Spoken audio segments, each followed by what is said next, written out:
Causative verbs in English: let, make, have, and help from EspressoEnglish.net. The English verbs let, make, have, get, and help are called causative verbs because they cause something else to happen. Let's look at some examples. Let means to permit. The structure is let plus a person or thing plus the base form of the verb. For example, I don't let my kids watch violent movies. Mary's father won't let her adopt a puppy because he's allergic to dogs. Our boss doesn't let us eat lunch at our desks. We have to eat in the cafeteria. Oops, I wasn't paying attention while cooking, and I let the food burn. Don't let the advertising expenses surpass $1,000. Remember that the past tense of let is also let. There is no change from present to past. With let, you don't use the word to.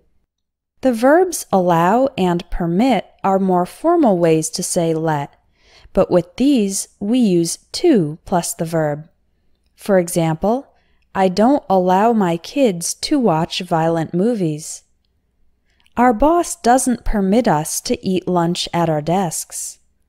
But in everyday English, it's more common to use let plus the person or thing plus the base form of the verb, without the word to. Make implies that there is force or requirement. The structure is make plus a person or thing plus the verb in the base form. Again, we do not use to. Here are some examples. After Billy broke the neighbor's window, his parents made him pay for it. My ex-boyfriend loved sci-fi and made me watch every episode of his favorite show. The teacher made all the students rewrite their papers because the first drafts were not acceptable. You can also use force or require with the same meaning, but when using force or require, then we must use to before the verb.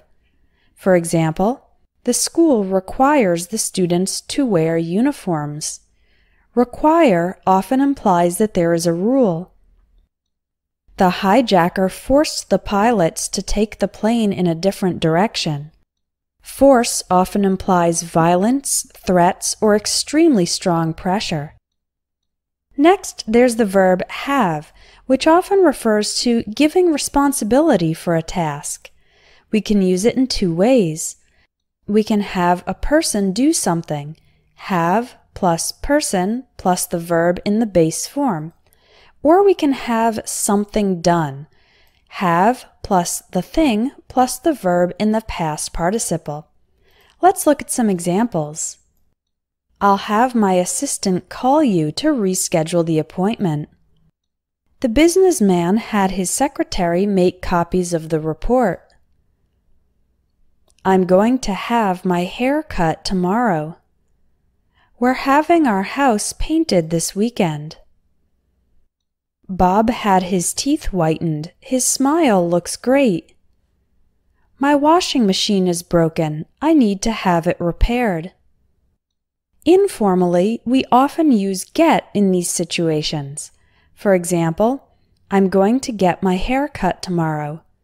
We're getting our house painted this weekend. Bob got his teeth whitened. His smile looks great.